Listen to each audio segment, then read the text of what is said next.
Assalamualaikum warahmatullahi wabarakatuh.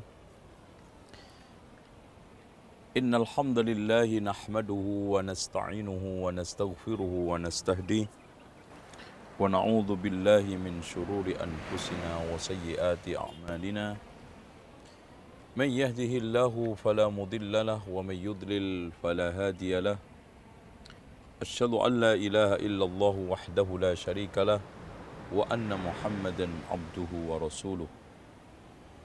Allahumma salli wa sallim ala Muhammadin wa ala ali Muhammad kama sallaita ala Ibrahim wa ala ali Ibrahim innaka Hamidum Majid.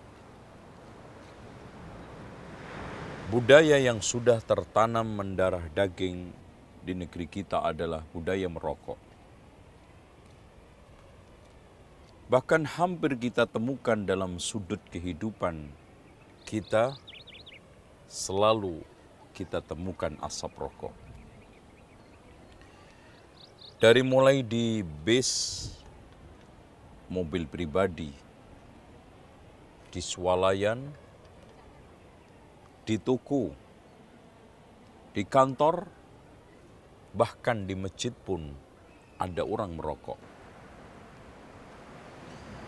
Memang Indonesia menjadi surga nirwana buat kaum perokok dan siksa kubur hidup-hidup tak tertahankan buat orang yang tidak merokok. Di sawah ladang petani sedang merokok, pemetik cengkeh dan juga teh di kebun sedang merokok. Bahkan prajurit duduk nongkrong pun merokok.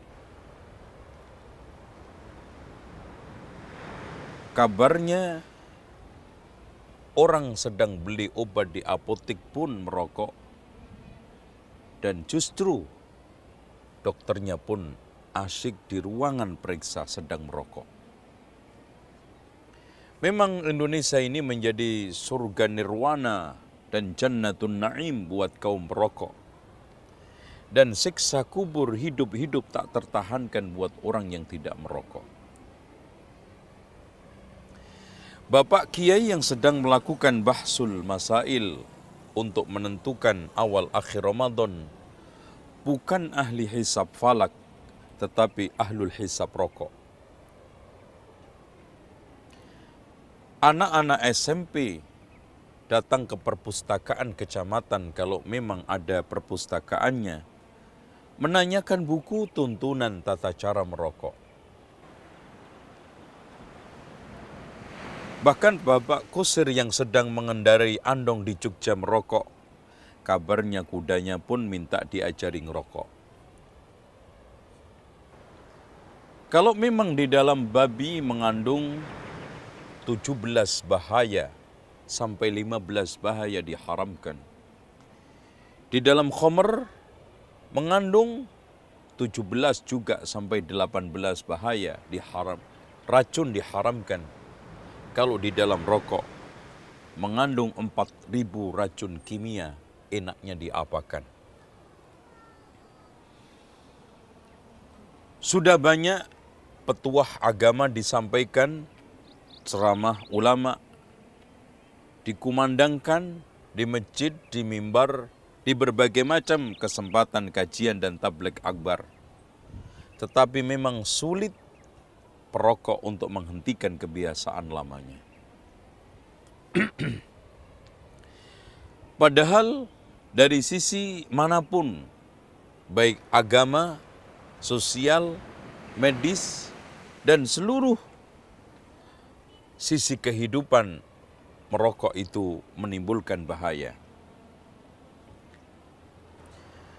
Allah Subhanahu wa ta'ala menegaskan, wala tulku biaidikum ila tahlukah. Janganlah ceburkan dirimu ke dalam kehancuran. Dan merokok mendatangkan kehancuran kesehatan, kerusakan sosial, kerusakan harta kekayaan, dan yang lainnya.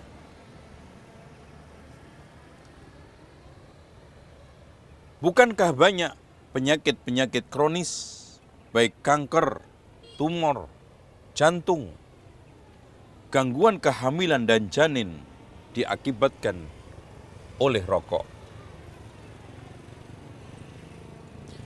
Sehingga patutlah rokok dimasukkan ke dalam firman Allah, wa yuhillu lahumut thayyibat wa yuharrimu alaihimul khaba'ith. Allah menghalalkan buat mereka yang baik-baik dan mengharamkan yang khaba'ith, yaitu buruk. Kenapa kita bisa mengatakan itu? Karena sebagaimana yang telah dikatakan oleh Profesor Dr. Dadang Hawari, rokok adalah pintu nazah, pintu narkoba.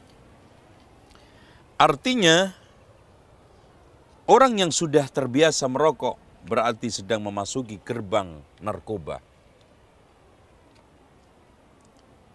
Maka sangat mudah. Kenapa beredar narkoba? Kenapa banyak orang yang kecanduan narkoba? Karena mereka sudah terbiasa dengan barang yang satu ini, yaitu rokok. Tuhan 9 senti berkepala api. Banyak orang kalau dinasihatin, Pak, jangan merokok. Karena merokok bisa merusak kesehatan, memperpendek umur. Apa kata perokok? Tetangga saya nggak ngerokok juga, mati duluan, saya masih awet hidup. Tapi begini Pak, merokok itu bisa menyebabkan kanker paru-paru. Yang nggak ngerokok juga penyakitnya rupa-rupa. Tapi begini Pak, kalau Bapak nggak ngerokok, itu bisa membeli truk. Masalahnya gini Pak, saya nggak ngerokok juga nggak bisa beli truk. Ini eyelan-eyelan orang yang sedang kecanduan rokok. Dengan demikian, tidak mudah menyadarkan mereka untuk kembali kepada kebiasaan yang baik, yaitu tidak merokok. Coba bayangkan, kenapa orang yang sedang asik memasukkan barang mulut ke mulut, yang dicari adalah WC. Semua orang kalau memasukkan barang ke mulut pasti menjauh dari WC, kecuali ngerokok. Kenapa asiknya di WC?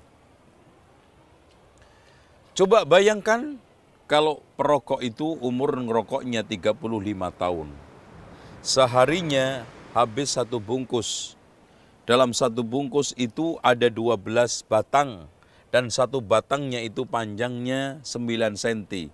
Itu kalau disambung hampir 1 meter. Berarti perokok itu setiap hari makan api 1 meter. Kali 35 tahun, itu insya Allah panjangnya Bali sampai Surabaya. Subhanallah, makan api panjangnya hampir 450 km. Kalau sekarang ada anak SMP menanyakan makhluk pemakan rumput herbivora, makhluk pemakan daging karnivora, makhluk pemakan api belum ada statusnya. Dengan demikian, saya hanya mengajak dan mengingatkan. Kita dilatih oleh Allah Subhanahu wa Ta'ala untuk membiasakan kebaikan dan meninggalkan keburukan. Oleh karena itu, berusahalah untuk membiasakan kebaikan, kebenaran, jangan membenarkan kebiasaan-kebiasaan yang buruk, termasuk kebiasaan merokok. Apakah mungkin kita bisa meninggalkan rokok? Ribuan orang yang sudah bisa meninggalkan. Dan banyak cara untuk meninggalkan.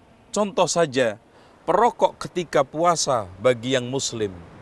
Pada saat bulan Ramadan selama 30 hari tidak merokok sama sekali. Namun sayangnya niatnya aja yang belum dibenahi. Innamal a'malu binniyat. Kalau niatnya benar karena Allah, insya Allah tinggal melanjutkan malamnya tidak merokok. Dan melanjutkan setelah Ramadan tidak merokok. Cuma kalau niatnya ngempet, akhirnya kalau maghrib itu jamak takhir. Selama 1 hari ini tidak merokok, digabungkan. Sampai kalau andaikan ada orang yang menjual rokok panjangnya 1 meter, dia akan beli. Sampai sholat isya pun sudah qomat, masih dilanjutkan merokok. Sampai ditegur oleh ustadznya, Pak sudah qomat nih isya, ya tat kurang dikit mubadir. Itu alasan mereka. Oleh karena itu, kaum muslimin yang dirahmati oleh Allah, kebiasaan boleh, kebiasaan. Tetapi tolong yang baik pertahankan, yang jelek tinggalkan. Dan dengan cara 40 hari pikirkan, petakan, diskusikan, kemudian kerjakan, lalu biasakan, terakhir budayakan untuk tidak merokok. Insya Allah bisa. Demikianlah apa yang saya sampaikan ini, mudah-mudahan bermanfaat dan bisa menjadi nasihat para pecandu rokok dan segera meninggalkan karena rokok membunuhmu. Subhanakallahumma bihamdika asyhadu an la ilaha illa anta astaghfiruka wa atubu ilaik. Wassalamualaikum warahmatullahi wabarakatuh.